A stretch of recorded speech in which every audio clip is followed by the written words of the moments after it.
दोस्तों, कई बार ऐसा होता है कि लाइफ में हम हमारा कोई गोल डिसाइड करते हैं।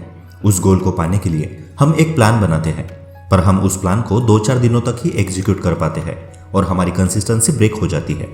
हमें ये बात अच्छे से पता है कि कोई भी एम अचीव करने के लिए कंसिस्टेंट एफर्ट्स कितने ज़रूरी होते हैं, क्योंकि हम अगर 2-4 दिन तूफान मेहनत भी कर लेते हैं और बाद में ढीले पड़ जाते हैं तो हम सफल कभी बन ही नहीं सकते।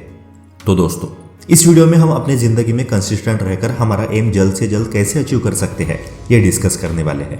इस वीडियो को एंड तक ज़रूर देखना, क्योंकि ये वीडियो आपके लिए लाइफ चेंजिंग साबित होने वाला है। Consistency is what transform average into excellence. Consistency is more important than perfection. Consistency के इंपॉर्टेंस के बारे में ऐसे बहुत सारे कोट्स हम अक्सर पढ़ते हैं। हमें कंसिस्टेंसी का महत्व भी अच्छे से पता है, फिर भी हम हमारे लाइफ में कंसिस्टेंट नहीं रह पाते, क्योंकि कंसिस्टेंट रहना हर किसी के बस की बात नहीं है। दुनिया में सिर्फ 5% ही लोग ऐसे हैं जो कंसिस्टेंसी के साथ अपना काम करते हैं, और ये वही लोग होते हैं जो लाइफ में सक्सेसफुल बनते हैं। दोस्तों, अगर सच कहा जाए तो कंसिस्टेंट रहना एक मुश्किल बात है, पर यह तब तक ही मुश्किल है जब तक हमें इसकी आदत न लग जाए।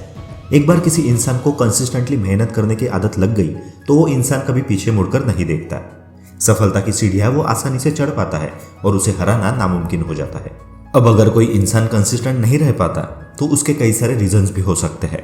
फॉर एग्जाम्पल, उसके पास कुछ काम करने का मोटिवेशन ही नहीं है, या फिर वो मेहनत करने से बचना चाहता है और अपने कंफर्ट जोन में ही खुश है, या फिर कोई इंसान शुरुआत में तो प्लान के अकॉर्डिंग ही काम करता है, पर कुछ देर बाद वो डिस्ट्रैक्शंस में उलझ जाता है और अपना समय वही गवा बैठता है। मेरे दोस्त, अगर तुम्हें ऐसा लगता है कि मोटिवेशन जब होगा तभी हम काम करेंगे या कर सकते हैं, तो ये बात गलत है, क्योंकि तुम एक्शंस लेके यानी काम करके भी खुद को मोटिवेट कर सकते हो। Action leads to motivation. तुम अगर मोटिवेटेड नहीं हो तब भी अपना काम करने का प्रयास करो। कुछ समय बाद तुम्हारा काम ही तुम्हें मोटिवेट करेगा और तुम्हें पॉजिटिविटी से भर देगा। हमेशा एक्शंस को प्रायोरिटी दो। तुम क्या फील करते हो इससे कुछ फर्क नहीं पड़ने वाला, पर तुम क्या एक्शंस लेते हो उसी पर सारा खेल डिपेंड करता है। नेपोलियन बोनापार्ट ने कहा था, साहस आगे बढ़ने की शक्ति होना नहीं है, ये शक्ति ना होने पर भी आगे बढ़ते जाना है। कभी कभी हमारा पढ़ने का मूड नहीं होता, उस समय बस ये डिसाइड करके पढ़ना शुरू करो कि मैं बस 2-3 ही पेजेस पढ़ूंगा, या फिर मैं सिर्फ 15-20 ही मिनट पढ़ूंगा और बाद में मैं किताब रख दूंगा। पर जब तुम पढ़ना शुरू करोगे तो कुछ ही समय बाद तुम्हारी लिंक लग जाएगी। जिसे तुम टाल रहे थे वही तुम्हें आसान लगने लगेगा, चीज़ें इजीली समझ में आने लगेगी, तुम पढ़ना एंजॉय करने लगोगे और उसी लय में तुम बहुत देर तक आगे भी पढ़ सकोगे।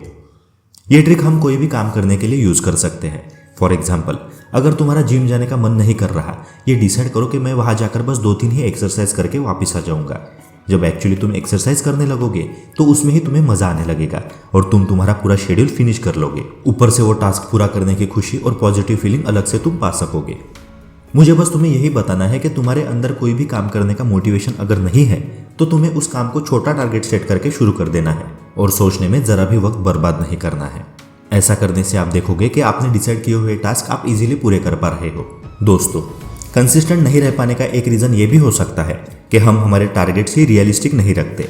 फॉर एग्जाम्पल, अगर आपको अब तक 8 बजे उठने की आदत है और आप ठान लेते हो कि कल से मैं 5 बजे उठना शुरू कर दूंगा, तो कुछ दिन तो ज़बरदस्ती से 5 बजे आप उठ भी जाओगे, पर बाद में उसे फॉलो नहीं कर पाओगे और अपनी कंसिस्टेंसी मेंटेन नहीं रख पाओगे। और एक एग्जाम्पल, अगर तुम रोज जनरली 50 पेजेस पढ़ पाते हो और तुम डिसाइड कर लेते हो कि कल से सीधा मैं 150 पेजेस रोज पढ़ूंगा, तो ये टारगेट भी तुम अचीव नहीं कर पाओगे, क्योंकि हमारे शरीर को चेंजेस अडॉप्ट करने में समय लगता है। जब तुम target step by step set करते जाओगे, केवल तभी उन्हें तुम अचीव कर सकोगे। तुम ऐसे डिसाइड कर सकते हो कि आने वाले 7 दिन में 7 बजे उठूंगा और उसके बाद के 7 दिन में 6 बजे उठूंगा। इस तरह प्लान करके तुम धीरे धीरे सुबह 5 बजे उठने के टारगेट को अचीव कर सकते हो। उसी प्रकार ऐसा डिसाइड करो कि कल से 7 दिन तक मैं 10 पेजेस एक्स्ट्रा पढ़ूंगा, फिर उसके 7 दिन बाद 20 पेजेस एक्स्ट्रा पढ़ने का टारगेट सेट करो और धीरे धीरे अपने टारगेट को अचीव करते जाओ। जब तुम टारगेट्स ही अचीव करने लायक नहीं रखते और उन्हें अचीव नहीं कर पाते, तब डिमोटिवेट होना तो तय होता है और ना ही कंसिस्टेंटली तुम कुछ काम कर पाते हो। इसलिए अपनी लाइफ धीरे धीरे इंप्रूव करते जाओ, तुम्हें गारंटी के साथ अच्छे रिजल्ट्स मिलेंगे। कोई भी प्लान लाइफ टाइम के लिए मत बनाओ, बल्कि आने वाले कुछ दिन या हफ्तों के लिए प्लान बनाओ। उस प्लान को एज इट इज एग्जीक्यूट करो। उन टास्क को करने की आदत खुद को लगने दो। तुम देखोगे कि तुम्हारी life day by day better होती जा रही है। मेरे दोस्त, मानता हूं कि कंसिस्टेंसी बोरिंग हो सकती है।